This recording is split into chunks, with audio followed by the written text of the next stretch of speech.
Enough with the monkey noises, you ape. Can you imagine watching a flight attendant being escorted off a plane in handcuffs while dozens of passengers film her downfall? That's exactly what happened on Flight 2847 from Atlanta to Washington, D.C., and the reason why will absolutely shock you. A 7-year-old girl named Maya Washington sat in seat 14D, holding her grandmother's hand as airport security led Jessica Morton away in restraints. The flight attendant's face was pale, her perfectly styled hair now disheveled, mascara running down her cheeks as she pleaded with the officers. Just 3 hours earlier, Jessica had walked onto that plane confident, composed, untouchable. Now her career, her reputation, and her entire life were crumbling in real time. What could possibly cause such a dramatic fall from grace? The answer is 2 words. 2 venomous words that this flight attendant spat at an innocent child. Words so horrific that passengers immediately grabbed their phones, witnesses volunteered to testify, and a decorated military officer made it her personal mission to ensure justice was served. But I'm getting ahead of myself. Let me take you back to where this all started, because the build-up to this moment reveals something far more sinister than one woman's racist outburst. It exposes a system that enabled her hatred for years. The morning of October 15th started like a dream for Maya Washington. Picture this, a 7-year-old girl with the brightest smile you've ever seen, wearing her favorite purple dress covered in butterflies, her natural hair styled in neat cornrows with colorful beads that clicked together when she moved. She was practically vibrating with excitement as her grandmother Clara packed their carry-on bag in their small Atlanta apartment. Maya had never been on a plane before. Never seen clouds from above. Never experienced the magic of flying through the sky like the birds she loved to watch from her bedroom window. Her grandmother Clara, a 62-year-old retired schoolteacher with silver hair and the kind of warm eyes that made children feel safe, had been preparing Maya for this trip for weeks. Clara had raised Maya since she was 3 years old, when her daughter Keisha joined the military and was deployed overseas. For 4 years, Clara had been both grandmother and mother, attending every school play, kissing every scraped knee, braiding hair before school, and teaching Maya to read before kindergarten. The bond between them was unbreakable. This trip wasn't just a vacation. They were flying to Washington, D.C. for something incredibly special. Maya's mother, Keisha Washington, was being promoted to Lieutenant Colonel in the United States Army. After serving her country for 16 years, including 3 deployments to combat zones, Keisha had earned one of the highest honors of her military career. And she wanted her baby girl and her mother there to see it happen. Maya had been counting down the days on a homemade calendar, crossing off each one with a purple marker. She'd practiced her salute in the mirror, wanting to make her mommy proud. She'd memorized facts about Washington, D.C. from library books, desperate to share them with her mom. She'd even saved her allowance money to buy her mother a small gift, a silver bookmark engraved with the words, "My Hero." That morning, as Clara braided Maya's hair at the kitchen table, she gave her granddaughter the same gentle talk she'd given many times before. But this time felt different. More important. Clara's fingers worked through Maya's thick hair with practiced ease as she spoke softly. She told Maya about being polite to everyone they met, about using her manners, about staying close and not wandering off. But then Clara paused, her hands stilling for just a moment. She told Maya that sometimes people in the world might not be kind. That sometimes people might treat them differently because of the color of their skin. Maya looked up at her grandmother with confused eyes and asked why anyone would be mean to them when they were always nice to others. Clara's heart ached as she tried to explain something no child should have to learn so young. She told Maya that some people carry ugliness in their hearts, and when that happens, it has nothing to do with the person they're being mean to. It has everything to do with their own pain and ignorance. She told Maya that no matter what anyone said, she was beautiful, smart, kind, and worthy of respect. Maya nodded seriously, not fully understanding but trusting her grandmother's words completely. Clara finished the last braid, secured it with a purple butterfly clip, and kissed the top of Maya's head. She had no idea how prophetic that conversation would become just hours later. They arrived at Hartsfield-Jackson Atlanta International Airport 3 hours before their flight, because Clara believed in being early for everything. Maya's eyes went wide as they entered the massive terminal. The soaring ceilings, the thousands of people rushing in different directions, the planes visible through enormous windows. She pressed her face against the glass, watching a massive aircraft taxi toward the runway, her breath fogging up the window as she whispered "wow" over and over again. Clara smiled, remembering when she'd first seen her daughter Keisha experience the same wonder. At the gift shop, Clara let Maya pick out one special item for the trip. Maya chose a small stuffed toy airplane with a red body and white wings. She clutched it to her chest like it was the most precious thing in the world, already naming it Sky, before they'd even left the store. At the security checkpoint, Maya carefully placed her little backpack on the conveyor belt, just like her grandmother had taught her. The TSA agent, a kind-faced woman with a bright smile, complimented Maya's purple dress and told her she looked like a princess. Maya beamed and said she was going to see her mommy get promoted in the army. The agent's expression softened and she thanked Maya's family for their service. These small kindnesses matter so much to children. They shape how kids see the world. Maya was learning that strangers could be friendly, that the world was big but mostly good. That lesson wouldn't last much longer. At gate B37, they settled into uncomfortable airport chairs to wait for boarding. Clara pulled out snacks from her bag while Maya opened her favorite book, a picture story about a little girl who dreamed of being an astronaut. Maya was just learning to read on her own, sounding out words slowly, her finger tracing under each line. She read to her grandmother in a proud voice, stumbling occasionally but pushing through. Around them, other passengers waited for the same flight. There was a man in an expensive suit, fingers flying across his laptop keyboard, barely looking up. His name was David Chin, though they didn't know it yet. He was a corporate lawyer flying to D.C. for a major deposition, his mind already running through legal arguments and witness testimonies. In another row sat a woman in comfortable travel clothes with kind eyes and tired shoulders. Rebecca Martinez, a nurse returning from a medical conference where she'd presented research on pediatric trauma care. She noticed Maya reading to her grandmother and smiled, remembering her own daughter at that age. A few seats away, a man in his 30s carefully arranged camera equipment in a protective bag. Tom Harrison, a documentary videographer who just finished filming a piece about civil rights landmarks in Atlanta. He was editing footage on his tablet, headphones blocking out the airport noise. These strangers had nothing in common. Different backgrounds, different lives, different destinations within D.C. But in a few hours, they would all be united by witnessing something that would test their character and conscience. None of them paid attention when the gate agent announced pre-boarding for first class and passengers needing extra time. None of them noticed the flight attendant who emerged from the jetway to greet the premium passengers. But they would remember her later. Jessica Morton stood at the entrance to the plane like a guardian of an exclusive club. She was 34 years old, impeccably dressed in the airline's navy blue uniform with a silk scarf tied in a perfect knot at her throat. Her blonde hair was pulled back in a tight bun without a single strand out of place. Her makeup was flawless. Everything about her appearance screamed professionalism and control. But if you looked closely at her eyes, you'd see something cold there. Something that suggested she viewed this job not as service but as judgment, deciding who deserved courtesy and who didn't. Jessica had worked for the airline for 8 years, long enough to know every policy and procedure, long enough to build seniority and connections. She'd grown up in a wealthy suburb of Connecticut, the daughter of a real estate developer who taught her that the world was divided into two types of people: those who mattered and those who served. She'd taken this flight attendant job not out of passion for hospitality but because it offered free travel and a certain status. In her mind, she was better than this job. Better than the passengers cramming into economy with their crying babies and their discount luggage and their requests for extra snacks. As first-class passengers boarded, Jessica's entire demeanor changed. She smiled warmly at a man in an expensive suit carrying a designer briefcase. This was Richard Thornton, a hedge fund manager who flew this route every week and treated flight attendants like personal servants. But he had money, status, and he sat in seat 2A, so Jessica laughed at his jokes and offered to hang his coat before he even asked. She complimented an older woman's pearl necklace, helped a business executive stow his bag, brought a tech entrepreneur a pre-flight champagne without being asked. To them she was attentive, gracious, professional. But when economy passengers started boarding, walking past the first-class cabin toward the back of the plane, Jessica's smile vanished. Her movements became mechanical. Her eyes glazed over with barely concealed contempt. She didn't greet them warmly. Didn't offer assistance. Just stood there like a statue, occasionally pointing toward the back of the plane when someone asked for help finding their seat. This wasn't unusual for Jessica. This was her normal. For 8 years, she treated passengers differently based on their ticket class, their appearance, their accent, the color of their skin.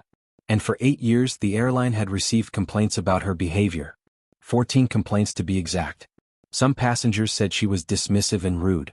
Others said she ignored their call buttons for extended periods. A few mentioned feeling like she treated them with obvious contempt while being lovely to others. But each time, Jessica received nothing more than a verbal warning.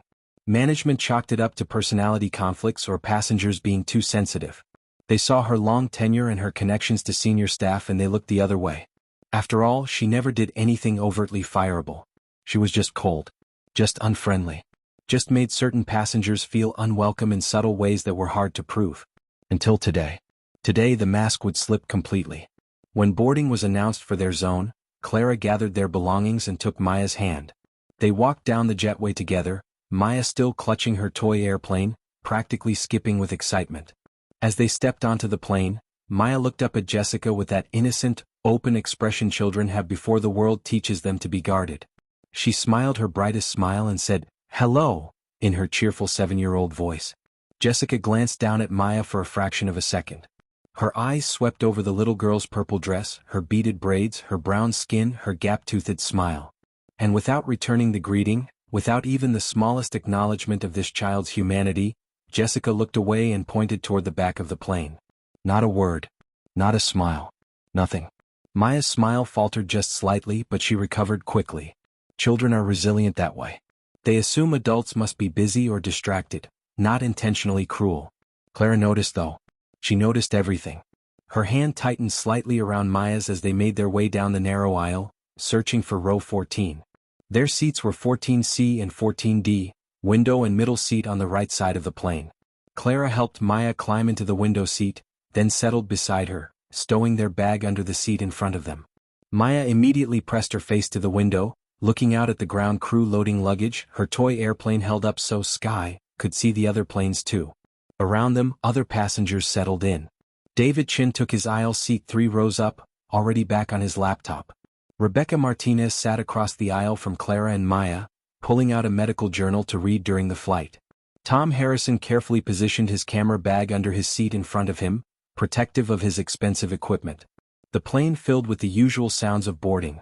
Rolling luggage, beeping seatbelt alerts, the rustle of people getting comfortable, babies crying, couples negotiating who gets the armrest. Normal sounds of normal people starting a normal flight. Except there was nothing normal about what was coming. As the boarding door closed and the safety announcement began, Maya bounced slightly in her seat with anticipation. She asked Clara about clouds, about how fast the plane would go, about whether she'd be able to see their house from the sky. Clara answered each question with patient love, grateful to see her granddaughter so happy and innocent. That innocence wouldn't survive this flight. The plane pushed back from the gate right on schedule. The engines roared to life and Maya squealed with delight as they began taxiing toward the runway. Clara held her hand, smiling at her granddaughter's pure joy. The captain's voice came over the intercom, a deep, professional voice welcoming them aboard and announcing their flight time of just under 2 hours. Maya listened intently to every word like it was the most important announcement she'd ever heard. During takeoff, Maya gripped both armrests, her eyes huge with wonder and just a touch of nervous excitement. As the plane lifted off the ground and Atlanta dropped away beneath them, she gasped and pointed at everything. The tiny cars, the buildings that looked like toys, the way the ground became a patchwork quilt of colors and shapes. Clara watched her granddaughter experience this magical moment and felt her heart swell with love. This was what childhood should be. Wonder and joy and new experiences that expand a child's view of the world and their place in it. The first 30 minutes of the flight passed peacefully. Once they reached cruising altitude and the seatbelt sign turned off, people began moving around the cabin. Some stood to stretch, others retrieved items from overhead bins, a few formed lines outside the lavatories.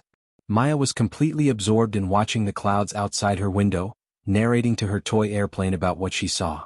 Clara had dozed off slightly, the early morning wake-up catching up with her. She'd been up since 4:30 a.m. to make sure they had plenty of time to get to the airport. Her head rested against the seat back, her hand still loosely holding Maya's. That's when Maya realized she needed to use the bathroom. She looked at her sleeping grandmother and made a very 7-year-old decision. She would find the bathroom by herself. She was a big girl. She could do this.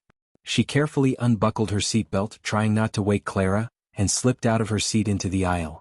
The plane was bigger than she'd expected. So many rows of seats. So many people.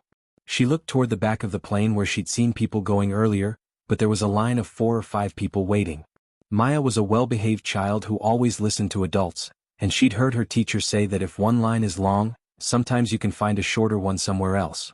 So she started walking forward, her purple dress swishing around her legs, her beaded braids clicking softly with each step. She passed row after row, looking for another bathroom, not understanding the geography of the plane or the invisible class barrier between economy and first class. When she reached the curtain separating the cabins, she paused. The area beyond looked fancier. Bigger seats. Fewer people. And she could see a bathroom door right there just past the curtain. With the innocent logic of a child who's been taught that all bathrooms serve the same purpose, Maya stepped past the curtain into first class. She'd only taken about 3 steps when a hand suddenly gripped her shoulder. Not gently. Hard enough to stop her in her tracks and make her stumble slightly. Maya looked up to find Jessica Morton staring down at her with an expression that made the little girl's stomach twist with confusion. There was no warmth there. No kindness. Just cold irritation and something else Maya was too young to name. Contempt.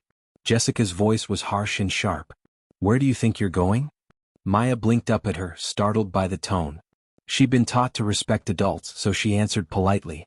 "I need to use the bathroom, ma'am." Jessica's lips pressed into a thin line. She didn't kneel down to Maya's level. Didn't soften her voice for a child. Instead, she spoke in a tone dripping with disdain that carried to the nearby first-class passengers. "Your bathroom is in the back. This section isn't for people from economy." The way she paused before people from economy made it clear that wasn't what she wanted to say. The words hung in the air, loaded with implication. First-class passengers glanced up. Some looked uncomfortable. Others went back to their magazines, choosing not to get involved. Richard Thornton, the hedge fund manager in 2A, smirked slightly as if a child being put in her place was amusing. Maya felt her face grow hot. She didn't fully understand what was happening, but she knew it felt bad. Knew this woman was angry with her for reasons she couldn't comprehend. "I'm sorry," Maya whispered, already backing away. "The line in the back was long, I just thought." Jessica cut her off. "You thought wrong. Go back to your seat." Not, "Let me help you find the right bathroom." Not, "The economy lavatory is right back there, sweetie." Just a cold dismissal that made Maya feel small and wrong and unwelcome. Maya turned and hurried back through the curtain, her eyes starting to burn with tears she didn't understand. She didn't use the bathroom. She just wanted to get back to her grandmother, back to safety. When she climbed back into seat 14D, Clara was just waking up. The moment Clara saw her granddaughter's face, she knew something was wrong. Maya was trying not to cry, her bottom lip trembling with the effort. Clara's grandmother instincts went on high alert. "Baby, what happened? Did you go to the bathroom?" Maya shook her head and in a very quiet voice, like she was afraid of getting in more trouble, she explained what had just happened. How she'd gone looking for a bathroom because the line was long. How the flight attendant had grabbed her and told her she wasn't allowed in that part of the plane. How the woman had been so mean when Maya was just trying to be good and not bother anyone. As Clara listened, her jaw tightened. Her eyes hardened. She was a grandmother who had lived through segregation as a child. Who had experienced whites-only signs and being told she didn't belong in certain spaces. She'd marched and protested and fought so that her grandchildren wouldn't have to experience those things. And here, in 2024, on a plane flying to honor her daughter's military service, her 7-year-old granddaughter was being told she didn't belong somewhere because of what exactly?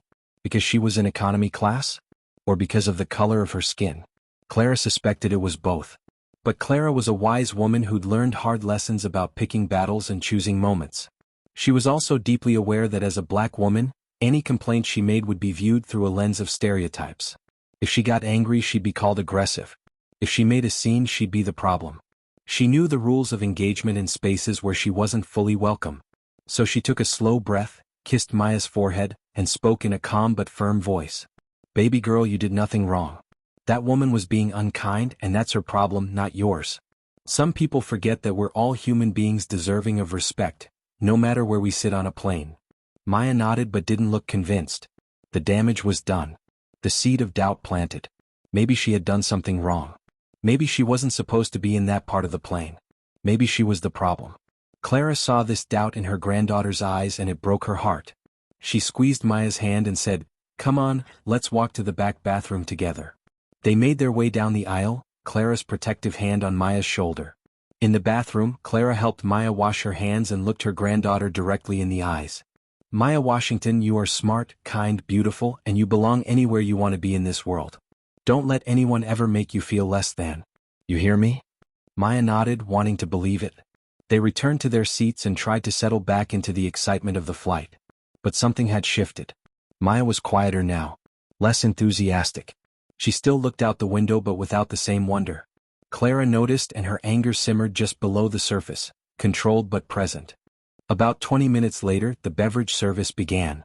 The flight attendants rolled carts down the aisle, taking drink orders and distributing small packages of pretzels and cookies. Maya watched as the cart approached, her natural childhood excitement returning slightly at the prospect of a special airplane snack.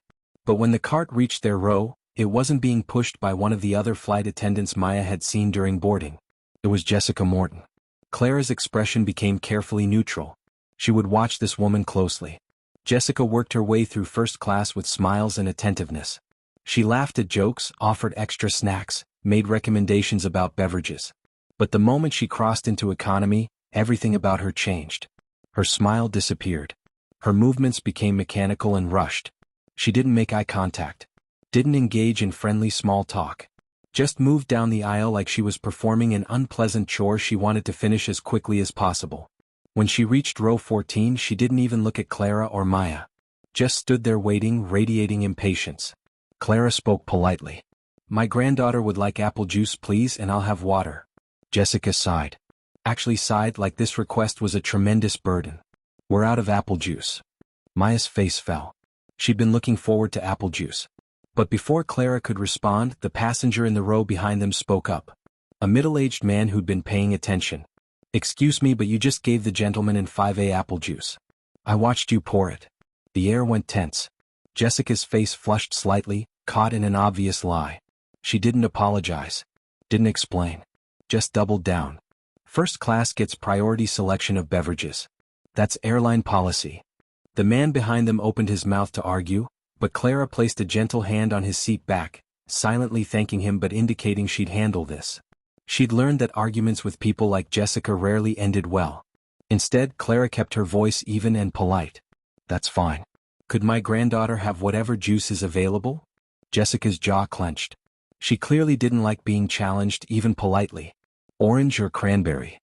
Maya, trying to be good, trying not to cause problems, spoke in a small voice. "Orange please, ma'am." Jessica grabbed an orange juice from the cart with more force than necessary. She yanked the pull tab and poured it into a plastic cup.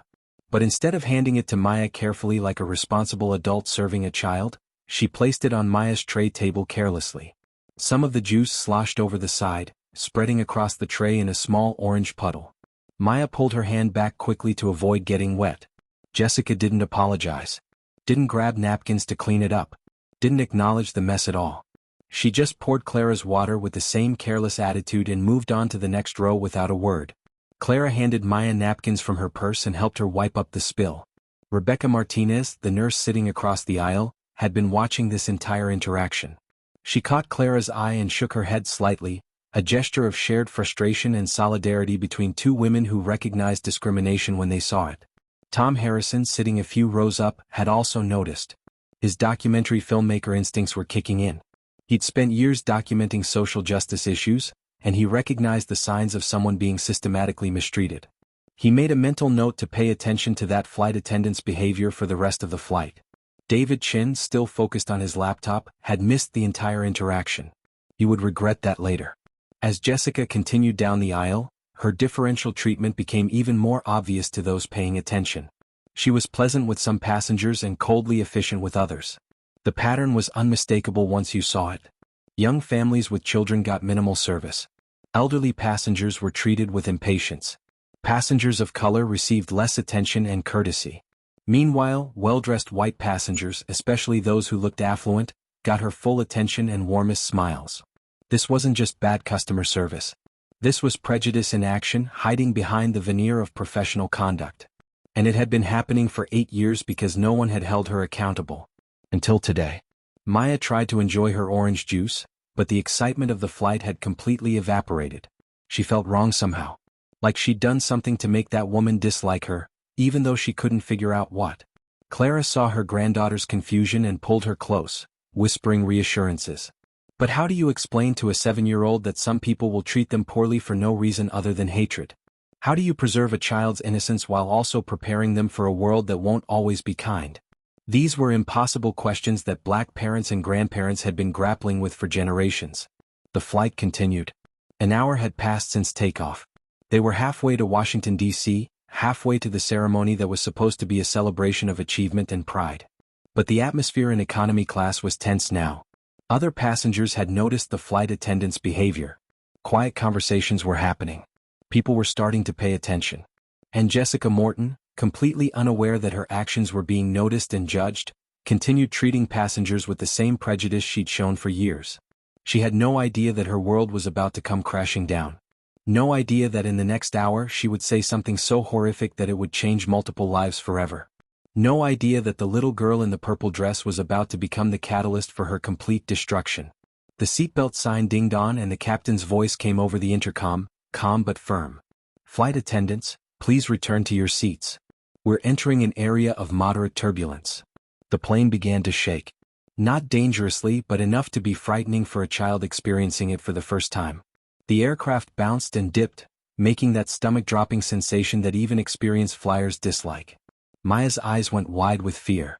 Her little hands gripped the armrests so tightly her knuckles went pale. She looked at Clara with panic. "Grandma, what's happening? Are we going to crash?" Clara immediately wrapped her arm around Maya, pulling her close. "No, baby. We're completely safe. This is just bumpy air. The plane is strong and the pilots know exactly what to do. I promise you we're okay." Her voice was steady and soothing, the voice that had comforted Maya through nightmares and thunderstorms and first day of school jitters. Maya pressed against her grandmother's side, her toy airplane clutched against her chest. She was trying to be brave, but 7-year-olds aren't supposed to be brave when they're scared. They're supposed to be comforted. And Clara was doing exactly that, whispering reassurances, stroking her granddaughter's back, being the anchor Maya needed. That's when Jessica Morton came storming down the aisle. She'd been in the galley when the turbulence hit and the captain's announcement came. Now she was making her way back to her jump seat, visibly annoyed at having her routine disrupted. She moved quickly, bracing herself against seat backs as the plane continued to shake. When she reached row 14 she stopped. Maya's stuffed airplane had fallen from her grip when the turbulence got worse. It was lying in the aisle, right at Jessica's feet. Jessica looked down at the toy with obvious irritation. She picked it up, but not to kindly return it to the frightened child. She held it like it was contaminated. Maya, seeing her precious toy in the flight attendant's hand, reached out. Her voice was small and scared. "That's mine, please." The please broke Clara's heart. Even terrified, even after being treated poorly, Maya was still polite. Still trying to follow the rules her grandmother had taught her about respecting adults. Jessica stared at Maya with undisguised contempt. And in a voice loud enough for multiple rows to hear, she spoke with venom. "Maybe if you weren't such a clumsy little girl, you could keep track of your things." The words hung in the air like poison. Other passengers' heads turned. Rebecca Martinez's expression shifted from concern to outrage. Tom Harrison's hand paused over his camera bag. Even David Shin looked up from his laptop, finally paying attention. Clara's entire body went rigid. She slowly turned to face Jessica, and when she spoke, her voice was controlled but steel. "Please return my granddaughter's toy." It wasn't a request. It was a statement of fact, delivered with the authority of a woman who'd taught difficult teenagers for 30 years and knew how to command respect. But Jessica was beyond reason now. She felt challenged. Felt like this economy passenger, this black woman with her child, was questioning her authority. And Jessica's fragile ego couldn't handle that. "Maybe you should teach her better," Jessica snapped back. "She's been nothing but trouble this whole flight." The accusation was so absurd, so objectively false, that several passengers reacted audibly. Maya had been perfectly behaved. She'd sat quietly, colored in her book, looked out the window and whispered to her grandmother. She'd wandered looking for a bathroom once and dropped a toy during turbulence. That was the extent of her trouble. But Jessica wasn't making rational arguments. She was lashing out, her prejudice now barely concealed. Clara stood up. Even at 62, even in the cramped space of an economy seat, she had presence. She faced Jessica directly, her voice still calm but with an edge that made clear she would not be dismissed. "Excuse me? My granddaughter has been perfectly behaved. She is 7 years old, experiencing turbulence for the first time, and she's frightened. Now give her back her toy and move along." Other passengers were fully engaged now. The man behind them who'd called out Jessica's lie about the apple juice spoke up. "Ma'am, the little girl hasn't done anything wrong. She's been quiet this whole flight. Rebecca Martinez added her voice, firm and clear. I'm a pediatric nurse. That child has been exceptionally well behaved. This is inappropriate. David Chin, the lawyer, was now watching intently, his professional instincts activated. He recognized a liability situation when he saw one. Tom Harrison's hand was in his camera bag now, fingers on his phone. But Jessica had gone too far to back down. Her face was flushed, her carefully maintained professional facade cracking. She felt cornered, challenged, exposed. And when people like Jessica feel cornered, they reveal who they really are. She looked directly at David Chin, the lawyer who'd said nothing but whose attention clearly bothered her. Maybe you should mind your business, sir? Her tone was dismissive, almost mocking. David's eyebrows raised. When I witness an adult berating a frightened child, it becomes my business. Jessica's control was slipping away completely now.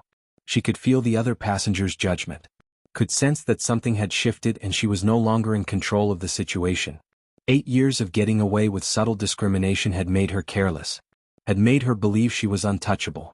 And in her desperation to reassert dominance, to put these people back in their place, Jessica Morton made the worst decision of her life.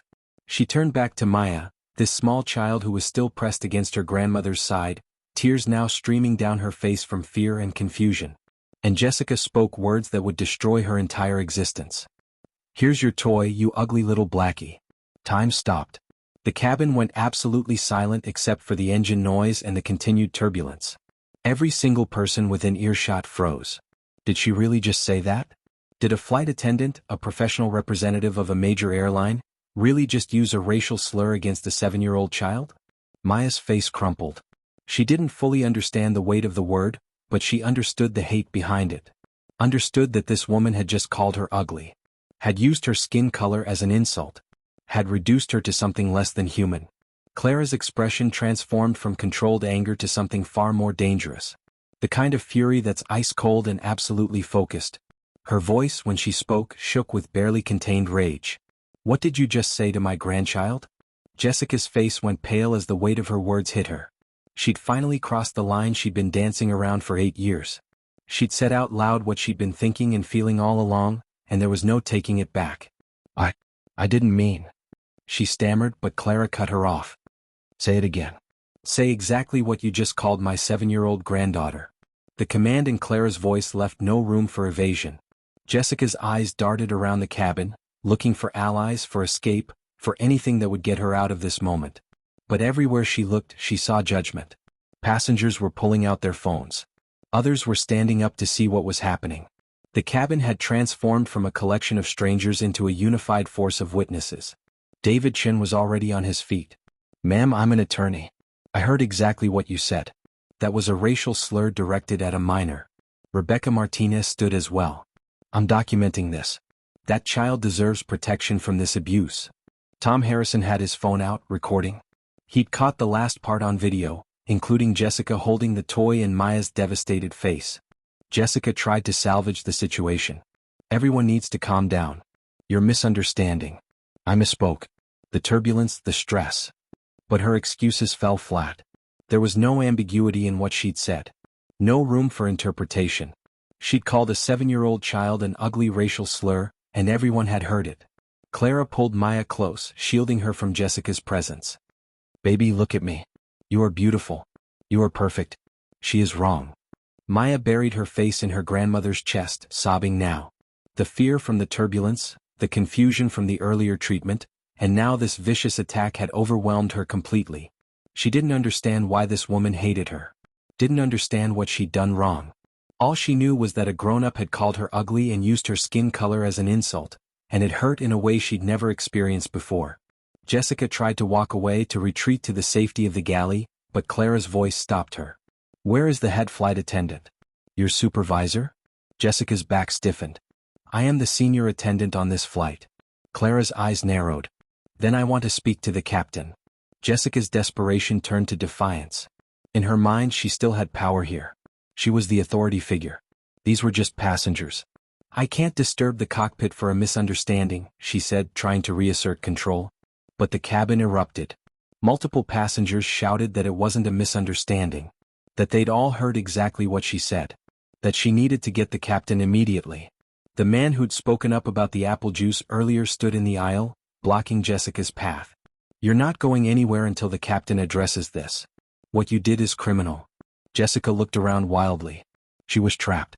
Passengers had their phones out, some filming, others texting or posting to social media. Tom Harrison was openly recording everything.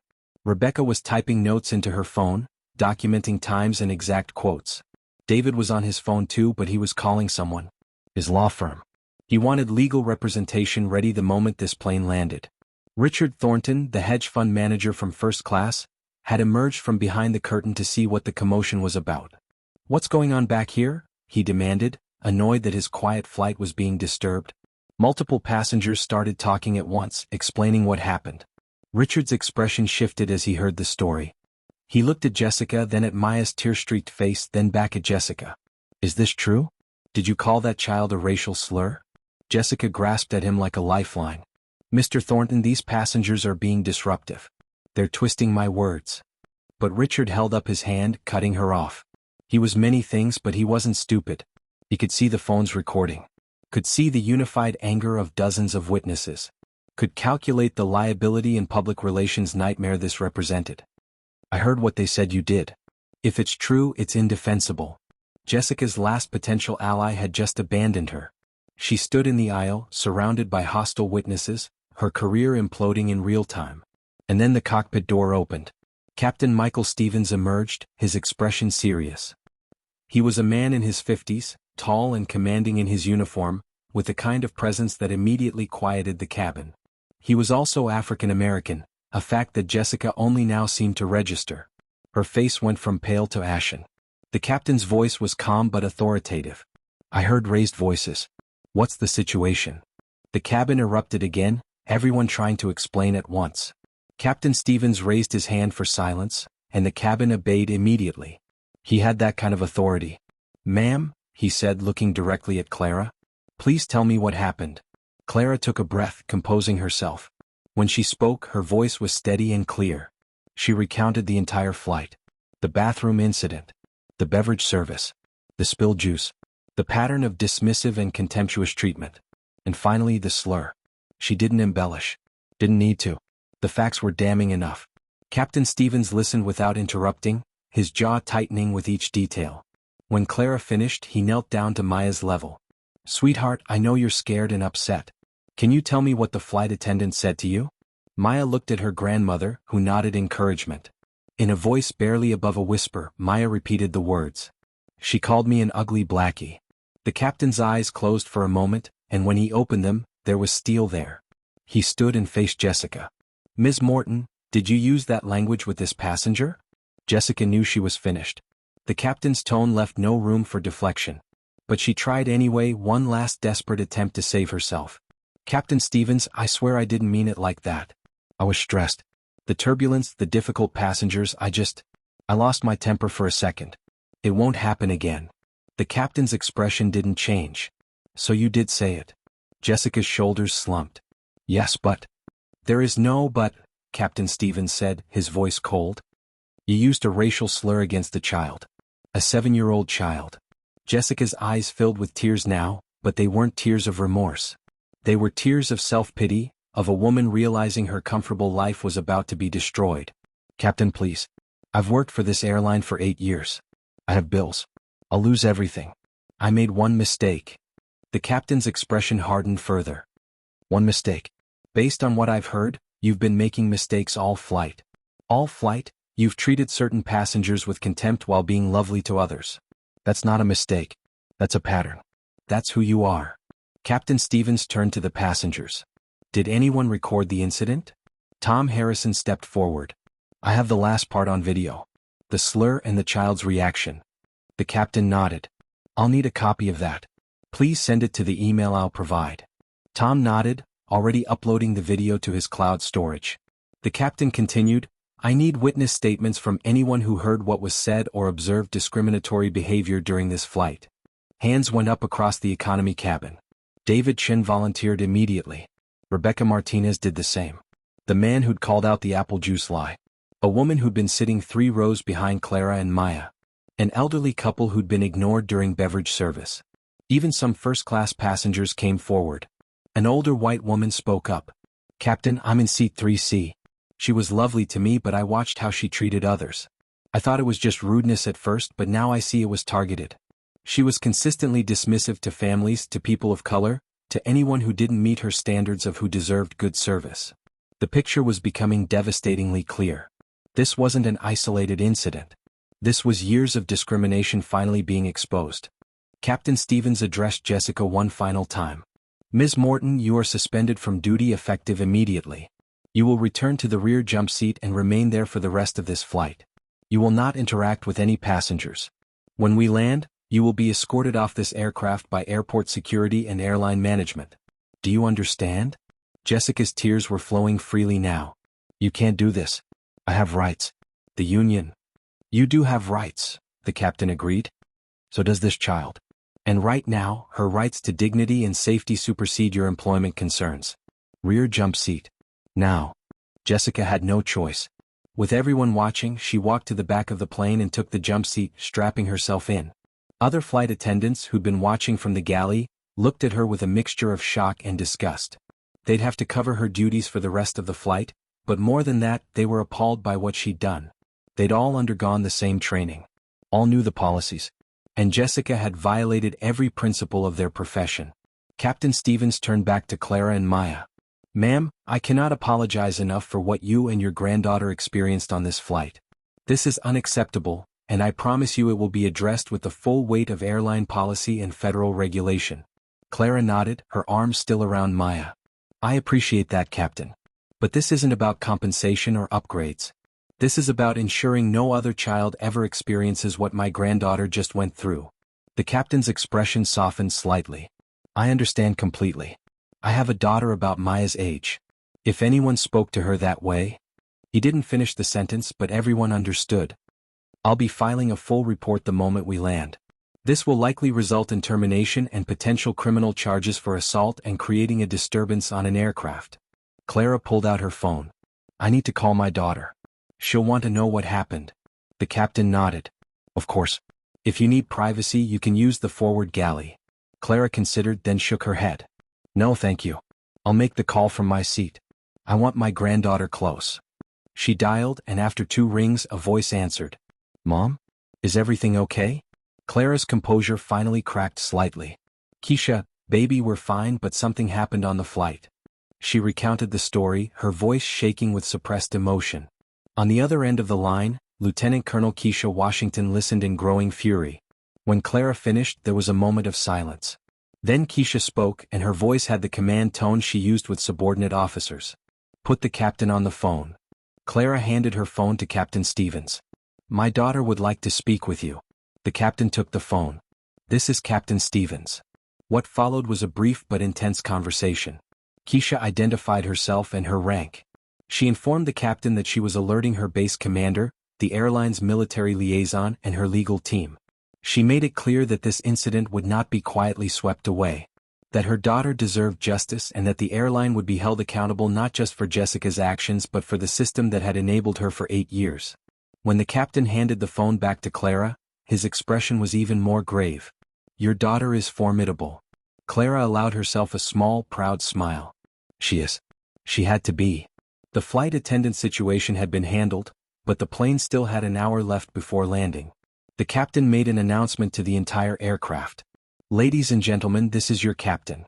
I want to apologize to all passengers for the unprofessional and discriminatory conduct you witnessed today. This airline has a zero-tolerance policy for racism and discrimination of any kind. The flight attendant in question has been removed from service and will face serious consequences.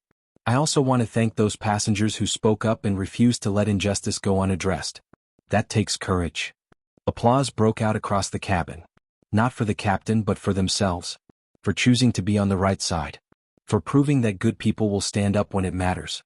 Rebecca Martinez came over to Clara's row. "I'm a nurse who specializes in pediatric trauma.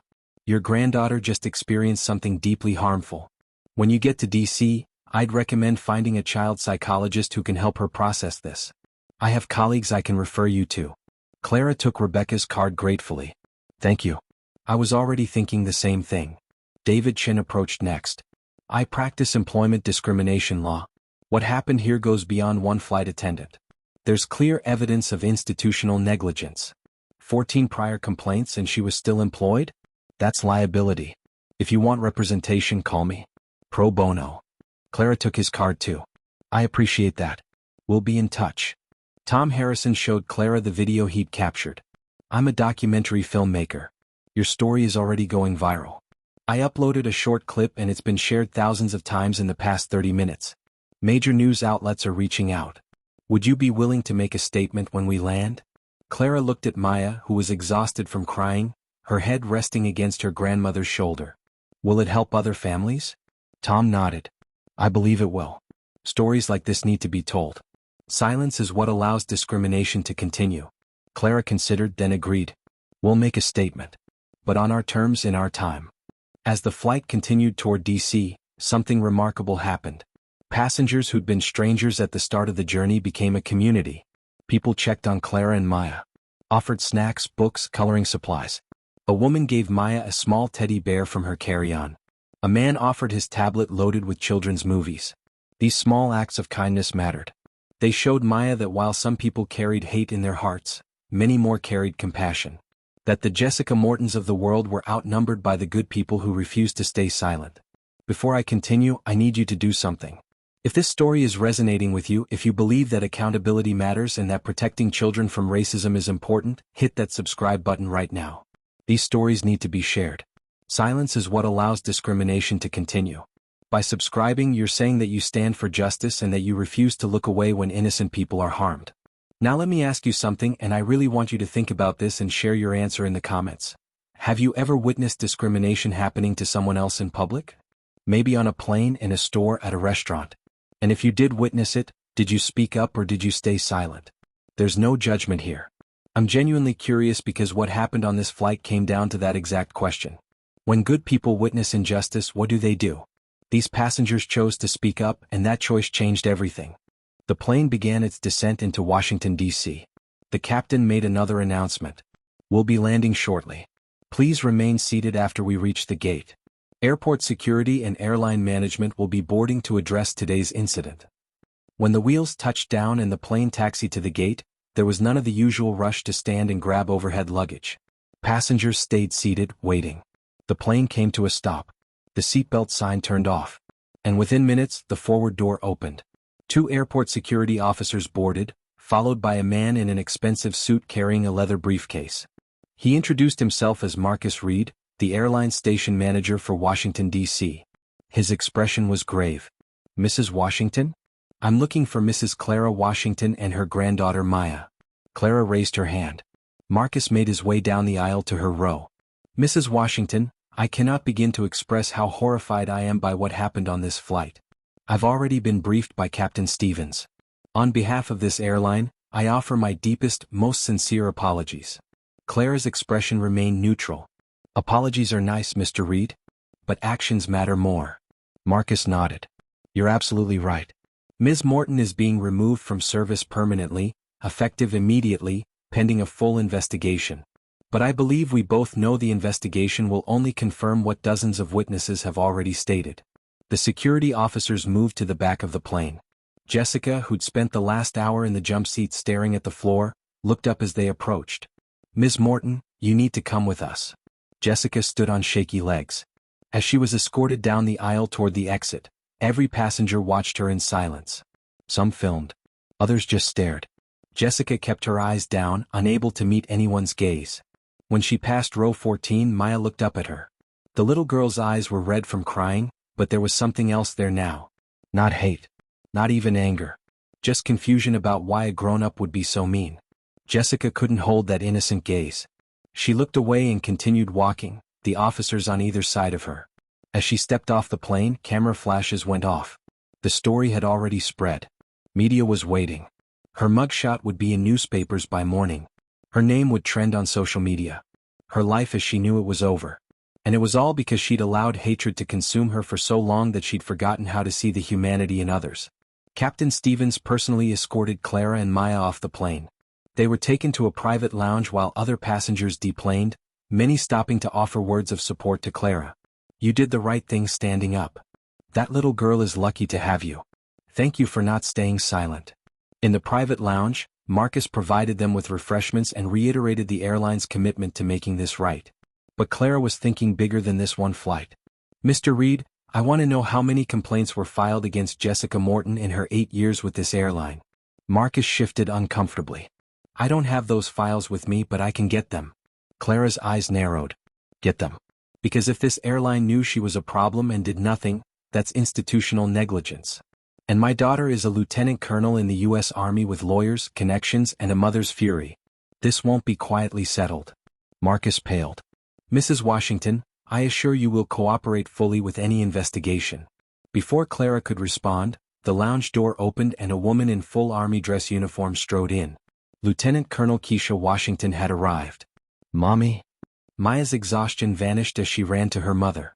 Keisha caught her daughter up in her arms, holding her tight, her eyes closed. When she opened them, there were tears there. She looked at her mother over Maya's head, and Clara saw the barely controlled rage in her daughter's expression. Keisha carefully set Maya down and knelt in front of her. Baby, are you okay? Did that woman hurt you? Maya shook her head. She just said mean words. And she grabbed my shoulder. And she made me feel bad. Her voice broke on the last word. Keisha pulled her daughter close again, then stood and faced Marcus Reed. The transformation was immediate. This wasn't a worried mother anymore. This was a military officer with command presence and authority. I'm Lieutenant Colonel Washington. You're the station manager? Marcus nodded. Yes, ma'am. Keisha's voice was ice. Your employee called my 7-year-old daughter a racial slur. Explain to me how that happened. Marcus went through his prepared response about zero tolerance, investigations, immediate termination. But Keisha cut him off. How many prior complaints? Marcus hesitated. I believe there were several over the years. How many? Keisha's tone left no room for evasion. 14, Marcus admitted quietly. The number hung in the air like an accusation. Keisha's expression didn't change, but her voice got quieter, which was somehow more threatening. 14 complaints and she was still employed. Still had access to vulnerable passengers. Still had the authority to traumatize children. You didn't have a Jessica Morton problem. You have a system problem. Before Marcus could respond, another figure entered the lounge. A woman in her 50s wearing an expensive suit and an expression of deep concern. She introduced herself as Susan Palmer, the airline's regional director. She'd flown in from headquarters the moment the incident was reported. Colonel Washington, Mrs. Washington, I'm here to personally address this situation. Keisha turned her cold gaze to Susan. Good. Because I want answers. I want to know why your company allowed a racist to interact with passengers for 8 years. I want to know what you're going to do to ensure this never happens again. And I want to know what you're prepared to do to make this right for my daughter. Susan took a breath. We're prepared to offer a full refund, travel vouchers, and a settlement for emotional distress. Keisha's laugh was bitter. You think you can write a check and make this go away? My daughter's innocence was stolen today. Her sense of safety was shattered. She learned that adults in positions of authority might hate her for the color of her skin. What's the dollar amount on that? Susan's professional composure slipped slightly. Colonel Washington, I understand your anger. No, Keisha interrupted. You don't. You couldn't possibly. Unless you've had to explain to your 7-year-old why someone called them an ugly racial slur, you don't understand. David Chin, the lawyer, had followed them to the lounge. He'd overheard the conversation and knocked on the door. Excuse me, but I'm representing Mrs. Washington. All further communication should go through me. He handed Susan his card. Susan glanced at it and her expression shifted. She recognized the firm. They were heavy hitters in discrimination law. This wasn't going to be a quiet settlement. This was going to be a major lawsuit with media attention and potential federal involvement. We'd like to work this out amicably, Susan tried. David smiled, but it didn't reach his eyes. So would we. That's why we're prepared to be very reasonable. We only want 3 things. 1, a public apology that acknowledges the systemic failures that allowed this to happen. 2, implementation of meaningful anti-discrimination training for all employees with external oversight. 3, a settlement that reflects the severity of the harm caused. Susan nodded slowly. I'll need to speak with our legal team and corporate leadership. David pulled out his phone. You do that. In the meantime, I'm sending you the video of the incident, the witness statements we've already collected, and a preliminary complaint. You have 72 hours to respond before we file in federal court. As the legal wrangling began, Clara took Maya aside. They sat together on a couch in the corner of the lounge, away from the adults negotiating. How are you feeling, baby? Maya thought about it. Sad. And confused. Why did she hate me, Grandma? I didn't do anything to her. Clara's heart broke all over again. Some people learn hate when they're young and they never unlearn it. It becomes part of who they are. And then they hurt people because of that hate. But here's what's important. That hate is her problem, not yours. You are perfect exactly as you are. Maya nodded, but Clara could see the doubt still there. Am I really pretty, Grandma? She said I was ugly. Clara took Maya's face in her hands, looking directly into her granddaughter's eyes. Maya Washington, you are the most beautiful girl in this world. You have your mother's eyes, your grandfather's smile, and a heart so pure it makes me believe in goodness. That woman was wrong. And every person on that plane knew she was wrong. Did you see how many people stood up for you? Maya nodded. The nurse lady. And the man with the computer. And the man with the camera. And lots of others. Clara smiled. That's right. Because when they looked at you, they saw what I see. A smart, kind, beautiful little girl who deserves respect and love. Keisha joined them, having temporarily escaped the legal discussions. She sat on Maya's other side, and the 3 generations of Washington women sat together in silence for a moment. Then Keisha spoke. Baby, tomorrow we have my promotion ceremony. And you know what? I'm going to mention you in my speech. Maya looked up. Really? Keisha nodded. Really? Because what you went through today took courage. You stayed polite even when someone was being mean. You asked your grandmother for help when you needed it. And you kept being yourself even when someone tried to make you feel small. That's bravery, Maya. That's the kind of courage I see in soldiers. Maya considered this. But I cried. Keisha hugged her daughter. Crying doesn't mean you're not brave. Crying means you're human. The bravest people I know cry when they're hurt. They just don't let that hurt stop them from being who they are. This seemed to resonate with Maya in a way the other reassurances hadn't. She sat up a little straighter. I'm still going to be nice to people, even if some people aren't nice to me. Clara and Keisha exchanged a look over her head. Despite everything, they hadn't broken her spirit. The world had tried to teach her bitterness, and she'd chosen kindness instead. Tom Harrison knocked on the lounge door. Mrs. Washington, there are about a dozen news crews outside. They want a statement. Clara looked at her daughter and granddaughter. What do you two think? Should we say something? Maya looked scared, but Keisha squeezed her hand. We don't have to if you don't want to, baby. But sometimes telling your story helps other people who've been hurt in the same way. Maya thought about it with the serious expression children get when making big decisions. Will it help other kids? Clara nodded. I think it might. Maya took a deep breath. Okay. But can you and Mommy do most of the talking? They went outside together, the 3 of them standing in front of a cluster of microphones and cameras. Clara made a brief statement, recounting the facts without emotion. She spoke about the bathroom incident, the beverage service, the slur. She spoke about Jessica Morton's pattern of discrimination and the airline's failure to address 14 prior complaints. She spoke about the passengers who'd stood up and refused to stay silent. And then she said something that would be quoted in newspapers around the country. Today my granddaughter learned a painful lesson about the world. But she also learned something more important. That good people will stand up for what's right.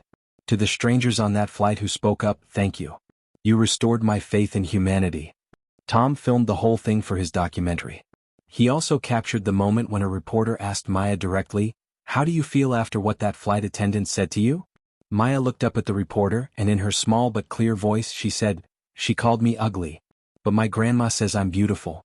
And I think my grandma is right. The simple statement, delivered with a child's earnest honesty, became the most shared clip from the press conference. It was reposted millions of times across social media. News anchors choked up reading it on air. It became a rallying cry. Maya had taken the weapon used against her and refused to let it define her. In the days that followed, the story exploded. Jessica Morton's name trended on social media. Her photo was everywhere. People dug into her history and found a trail of discriminatory behavior going back years. Former co-workers came forward with stories of racist comments made in break rooms. Former classmates shared incidents from her past. The picture that emerged was of someone who'd been taught prejudice young and had never questioned it, just hidden it well enough to keep her job. But the story wasn't really about Jessica. It was about the system that had protected her. The airline faced intense scrutiny. Congressional representatives called for investigations into their complaint handling procedures. The FAA launched a review of discrimination policies across the industry. Other flight attendants came forward with stories about colleagues whose racist behavior was known but ignored by management. The airline's stock price dropped. Customers canceled flights. Hashtags calling for boycotts trended for weeks. The company had no choice but to respond dramatically. Susan Palmer held a press conference announcing sweeping changes. Jessica Morton was formally terminated. Her supervisor, who dismissed multiple complaints over the years, was also fired. The airline implemented mandatory bias training for all employees, conducted by external experts. They established an independent review board to handle discrimination complaints. They created a compensation fund for passengers who'd experienced discrimination on their flights. And they settled with the Washington family for an undisclosed amount that was rumored to be in the seven figures. But more importantly, they named the new anti-discrimination initiative after Maya. Maya's protocol became the standard for how the airline would handle bias complaints going forward. 3 weeks after the flight, Clara, Maya, and Keisha returned to Washington, D.C. for Keisha's promotion ceremony. Maya wore a child-sized military dress uniform, specially made for the occasion. As she walked into the ceremony hall, other military families recognized her. Word had spread through the military community about what had happened. These families, many of them people of color who'd experienced their own discrimination, went out of their way to greet Maya and her family. During the ceremony, when Keisha received her Lieutenant Colonel insignia, the base commander deviated from the standard script. He spoke about courage taking many forms. About the bravery required not just in combat but in facing injustice in everyday life. And then he called Maya to the stage. The 7-year-old walked up nervously, holding her grandmother's hand. The commander knelt down to her level and pinned a special coin to her uniform, a gesture of recognition typically reserved for service members. Maya Washington, you showed courage that many adults couldn't manage. You stayed kind when someone was cruel. You stood proud when someone tried to make you feel small. And you reminded all of us why we serve. To protect people like you and to build a better world. The room erupted in applause. Maya smiled, her first genuine, unguarded smile since the flight. In that moment, surrounded by people who valued her and recognized her worth, she began to heal. The passengers from Flight 2847 stayed connected. David Chin continued representing the Washington family pro bono, eventually winning settlements not just for them but for 14 other passengers who'd filed complaints against Jessica over the years. Rebecca Martinez became a consultant for the airline's new training program, teaching employees about the psychological impact of discrimination on children. Tom Harrison completed his documentary about the incident, which premiered at Sundance and sparked conversations about racism in service industries nationwide. Richard Thornton, the hedge fund manager from First Class, made a substantial donation to civil rights organizations in Maya's name, his own small way of acknowledging he'd been part of the problem by staying silent so many times before. Even the other flight attendants from that flight reached out to express their support and shame that they hadn't recognized Jessica's pattern sooner. As for Jessica Morton herself, the consequences were severe and lasting. She was terminated from the airline with cause, which meant she lost all benefits and retirement contributions. She was blacklisted from the aviation industry. No airline would touch her. Her name became synonymous with racism, making it nearly impossible to find employment anywhere. She had to move after being recognized constantly in public, people confronting her or refusing to serve her in stores. She lost friends who couldn't reconcile the person they thought they knew with the viral videos of her berating a child. She became a cautionary tale, proof that hidden prejudice eventually reveals itself and that in the age of smartphones and social media, there's no hiding from consequences.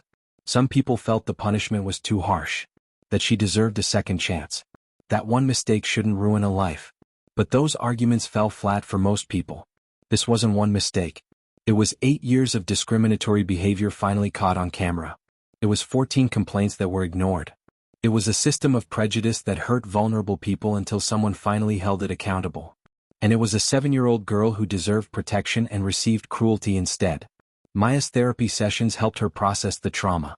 Her psychologist was excellent, using play therapy and gentle conversation to help Maya understand that she'd done nothing wrong, that she was worthy of respect and love, that one person's hatred didn't define her value. Slowly, Maya's natural joy returned. She started smiling more. Started talking about wanting to fly again someday, this time without fear. Started believing her grandmother and mother when they told her she was beautiful. The healing wasn't instant or complete. There would be moments throughout her life when she'd remember that flight. When someone's microaggression would trigger the memory of being called an ugly racial slur. But she'd also remember the passengers who stood up. The captain who took action. Her mother's fierce protection and her grandmother's unshakable love. Those memories would balance the trauma, reminding her that for every person carrying hate, there are more carrying compassion. 6 months after the incident, Maya's mother was deployed again. This time, Maya stayed with Clara as always, but something had shifted. Maya was more aware now of the dangers her mother faced, not just in combat zones but in everyday life. More aware that the world could be cruel and unfair. But she was also more aware of her own strength. Of her family's resilience. Of the power of speaking truth even when it's uncomfortable. One evening, Clara found Maya at the kitchen table drawing a picture. It showed a plane in the sky with a little girl in the window. The girl was smiling, arms spread wide like she was flying herself. Clara sat down beside her granddaughter. "That's beautiful, baby. Is that you?" Maya nodded. "It's me the next time I fly. I'm going to be brave." Clara's eyes filled with tears. "You're already brave. You've always been brave." Maya looked up at her grandmother. "Grandma, do you think that lady is sorry?" It was a question Clara had been dreading. How do you explain to a child that some people never feel true remorse? That some people only regret getting caught, not the harm they caused? Clara chose her words carefully. "I don't know, baby. I hope she is. I hope she thinks about what she did and it changes her heart. But whether she's sorry or not doesn't matter as much as whether you heal. And you are healing. I can see it." Maya thought about this. "I feel bad for her sometimes. She must be really sad to be so mean." Clara pulled her granddaughter close, amazed once again by this child's capacity for empathy even after being hurt. "That's because you have a good heart, Maya. Don't ever lose that." The story of Flight 2847 became part of the larger conversation about racism in America. It was used in diversity training programs across industries. It was taught in schools as an example of why speaking up matters. It became a case study in how institutions fail to address discrimination until public pressure forces their hand. Maya's name became known, though Clara was careful to protect her granddaughter's privacy as much as possible. The family gave occasional interviews, always focusing on the broader message rather than the specific trauma. They wanted Maya's story to inspire change, not define her identity. Years later, when Maya was older, a journalist asked her what she remembered most about that day. Maya, now a teenager with her mother's confidence and her grandmother's wisdom, thought carefully before answering. "I remember being scared and confused. I remember feeling like maybe there was something wrong with me. But mostly I remember all the people who stood up. The nurse who spoke up. The lawyer who offered to help. The man who recorded it so there was proof. The captain who believed us. They didn't have to do anything. They could have just stayed quiet and let it happen. But they chose to be uncomfortable for a little while so that I could be safe. That's what I remember most." The journalist pressed further. "Do you have a message for other children who experience discrimination?" Maya's answer was simple but powerful. "Tell someone. Don't keep it inside because you're scared or confused. Tell a parent, a teacher, another adult you trust. And if the first person doesn't listen, tell someone else. Keep telling until someone hears you and helps. You deserve to be heard. You deserve to be protected. And you deserve to know that what happened wasn't your fault." That interview clip was shown in schools across the country. Maya had transformed her trauma into advocacy, her pain into purpose. She'd taken the worst experience of her young life and used it to help others. That's the kind of resilience that changes the world. Clara watched her granddaughter grow from that frightened 7-year-old on the plane into a confident young woman, and she knew that while the incident had left scars, it had also revealed strength. Maya had learned early what some people never learn, that injustice must be confronted, that silence enables harm, and that speaking truth is an act of courage. Lieutenant Colonel Keisha Washington eventually made general, the first black woman to achieve that rank in her division. At her promotion ceremony, she spoke about her daughter and mother, about the incident that could have broken their family but instead strengthened their resolve. She spoke about serving a country that wasn't always fair to people who looked like her, but serving anyway because the ideals were worth fighting for even when the reality fell short. The airline's Maya protocol became an industry standard. Other airlines adopted similar programs. The FAA made anti-discrimination training mandatory for all flight crews. Jessica Morton's name became synonymous with the consequences of unchecked racism, a cautionary tale told in those training sessions about what happens when hate is allowed to fester.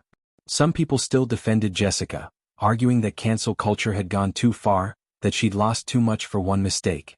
But those arguments consistently ignored the 14 prior complaints, the pattern of behavior, the institutional failure that enabled her for years, and most importantly, the 7-year-old victim whose innocence was stolen. The court of public opinion had rendered its verdict, and that verdict was that some actions have consequences that can't be undone. That accountability matters. That protecting children from racism is more important than protecting adults from the results of their own hatred. Flight 2847 became a dividing line in cultural conversations about race. People who insisted racism was overblown or exaggerated had to confront video evidence of a flight attendant calling a child a racial slur.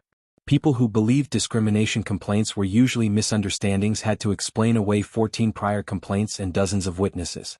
The incident became impossible to dismiss or minimize. It was documented, verified, undeniable. As Maya grew older, she occasionally flew on planes for school trips or family vacations. Each time, there was a moment of anxiety when she first stepped onto the aircraft. A flash of memory from that October day. But Clara or Keisha was always there, holding her hand, reminding her that she was safe. And importantly, flight attendants recognized the family. Not because they were trying to give special treatment, but because Maya's story had changed their industry. They'd been trained on what happened to her. They'd learned from the airline's failures. And many of them went out of their way to be kind, to show that the Jessica Mortons were the exception, not the rule. One flight attendant, a young black woman, knelt down to Maya's level during boarding and said quietly, "I became a flight attendant because of you. Because I wanted to be part of making sure what happened to you never happens to anyone else." Maya smiled at her. "Thank you for caring." That exchange, small and private, represented the real change. Not the lawsuits or the policies or the training programs, important as those were. The real change was in individual people choosing to be better, to care more, to stand up against injustice in their own spheres of influence. Tom Harrison's documentary won awards and sparked conversations that led to congressional hearings on discrimination in transportation industries.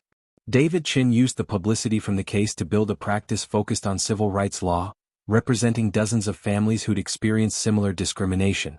Rebecca Martinez's consulting work helped humanize the impact of racism for employees who'd never considered how their actions affected vulnerable passengers, particularly children.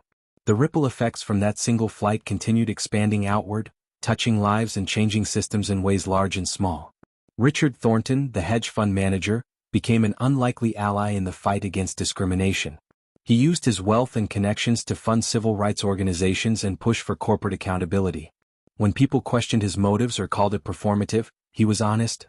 "I sat in first class and heard that little girl being mistreated and I did nothing until it became impossible to ignore. I have to live with that. The least I can do now is use my privilege to make sure other people don't make my mistake of staying silent." That kind of honesty, that acknowledgement of complicity through inaction, became part of the larger conversation the incident sparked. It wasn't enough to not be actively racist.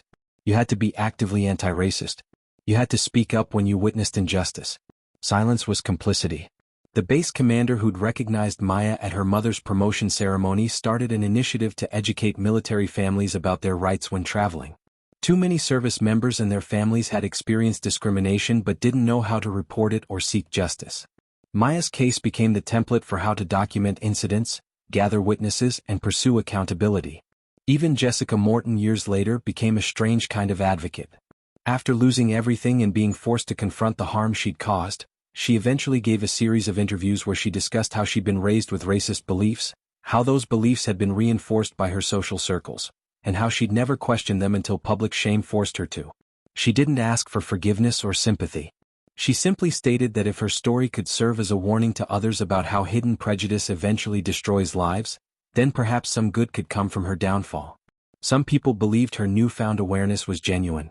Others thought it was performative, an attempt to rehabilitate her image. Either way, the interviews were used in diversity training programs as an example of how normal people can carry and act on racist beliefs without ever examining them. Clara, watching all of this unfold over the years, often reflected on that October day. She thought about how close she'd come to staying silent, to accepting the mistreatment and just getting through the flight.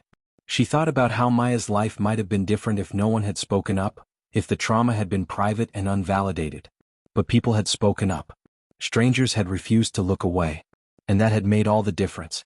In her quiet moments, Clara would look at her granddaughter, now thriving and confident, and feel grateful for every person on that flight who'd chosen courage over comfort. Years later, when Maya was in college studying social justice, she wrote a paper about her experience on Flight 2847. Not as a victim telling her trauma story, but as a scholar analyzing how institutional discrimination functions and how public accountability can force systemic change. Her professor, not knowing Maya's connection to the case, used it as a teaching example. When Maya revealed that she was the little girl from the story, the class was stunned into silence. Then they asked questions. About how she'd healed. About what advice she had for fighting discrimination.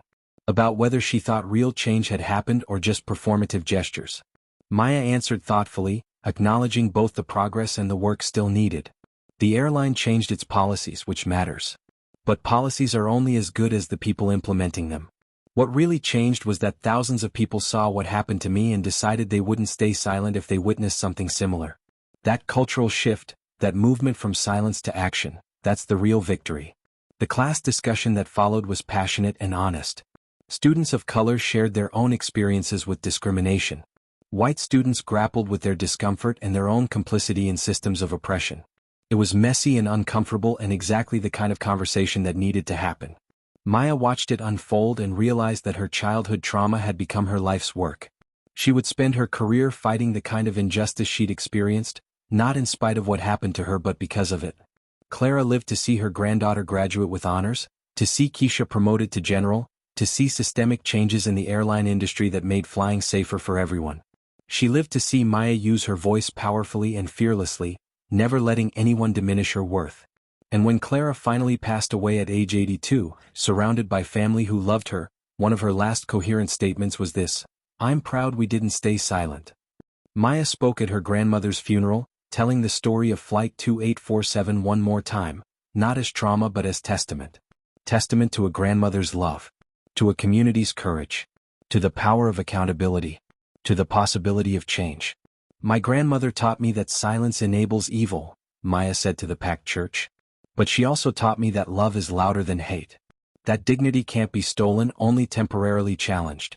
That you teach people how to treat you by refusing to accept less than respect." She taught me these things with her words, but more importantly with her actions on a plane when I was 7 years old and a grown woman tried to break me. Grandma wouldn't let it happen. And neither did dozens of strangers who could have looked away but chose to look closer instead. The story of Flight 2847 lived on. It was taught in schools. Studied in universities. Referenced in policy debates. Used in training programs. But more than that, it lived in the hearts of everyone who heard it and decided to be braver, more vocal, less willing to accept injustice as inevitable. Maya eventually had children of her own. When her daughter turned 7, the same age Maya had been during the incident, she told her the story. Not to scare her but to prepare her. To teach her that the world could be cruel but that she should never internalize that cruelty. That speaking up mattered. That good people exist and will stand with you if you're brave enough to tell your truth. Her daughter listened with wide eyes, then asked, "Mommy, were you scared?" Maya thought about it honestly. Terrified. But Grandma Clara was there. And even when adults are scary, the people who love you can make you feel safe enough to be brave. It was a lesson passed down through generations now. From Clara, who'd lived through segregation and Jim Crow, who'd marched and fought and refused to accept discrimination as normal. To Maya, who'd experienced racism as a child and chosen to transform that pain into purpose. To Maya's daughter, who would grow up knowing her mother's story and carrying forward the family tradition of speaking truth to power. The Washington women had learned, generation after generation, that silence was never an option. That dignity demanded defense. That justice required voices. And somewhere in all of this, in the years of consequences and changes and conversations, a question lingered. What happened to Jessica Morton after the cameras stopped rolling and the headlines faded? The truth is complicated. She lost her job, her reputation, her comfortable life. She became unemployable in the industry she'd worked in for 8 years. She faced public shaming and social exile. She lost friends, opportunities, and the privilege of anonymity. Some would say she lost everything. But in another sense, she lost only what she never should have had in the first place: the ability to discriminate without consequence. The protection of a system that valued her seniority over passengers' dignity. The comfortable ignorance that let her believe her prejudice was justified or normal. Jessica eventually found work in a completely different field, making minimum wage and living far from the spotlight. She gave a few interviews over the years, sometimes seeming genuinely remorseful, other times defensive and self-pitying. She became a complicated symbol, both a villain whose actions were indefensible and a cautionary tale about how ordinary people can carry and act on racist beliefs without examining them. But ultimately, this story was never really about Jessica Morton. It was about Maya Washington, a 7-year-old girl who could have been broken by hatred but instead was upheld by love and justice. It was about Clara Washington, a grandmother who refused to let her granddaughter's spirit be crushed. It was about Keisha Washington, a mother and military officer who used every resource at her disposal to protect her child and demand accountability. It was about David Chin, Rebecca Martinez, Tom Harrison, and dozens of other passengers who could have stayed silent but chose to speak up. It was about a captain who took immediate action instead of minimizing the situation. It was about a system that was forced to change because people demanded better. And ultimately, it was about the fundamental truth that evil triumphs when good people do nothing, but when good people act, when they refuse to look away, when they insist on accountability and justice, change becomes possible. The story of Flight 2847 reminds us that discrimination isn't always dramatic or obvious. Sometimes it's a flight attendant who smiles at some passengers and scowls at others, who pours drinks carefully for some and carelessly for others, who uses her authority to make certain people feel unwelcome in subtle ways that are hard to prove, until she forgets to be subtle, until she reveals the hatred underneath. And then the choice becomes clear. Do you stay silent and complicit, or do you speak up and stand for what's right? On October 15th, dozens of passengers on Flight 2847 chose to stand up. They chose to be uncomfortable for a few hours so that a child could be protected. They chose to be witnesses and advocates rather than passive bystanders. And that choice changed everything. If you made it to the end of this story, I want you to consider something. You will face your own version of this moment. Maybe not on a plane, maybe not exactly like this, but you will witness injustice at some point in your life. Someone will be mistreated because of their race, their gender, their orientation, their age, their disability. And in that moment, you'll have a choice. You can look away. You can tell yourself it's not your business. You can convince yourself that speaking up won't make a difference or might make things worse. Or you can choose to be like the passengers on Flight 2847. You can choose to speak up, to bear witness, to stand between the vulnerable and those who would harm them, to use whatever privilege or platform you have to demand accountability and justice.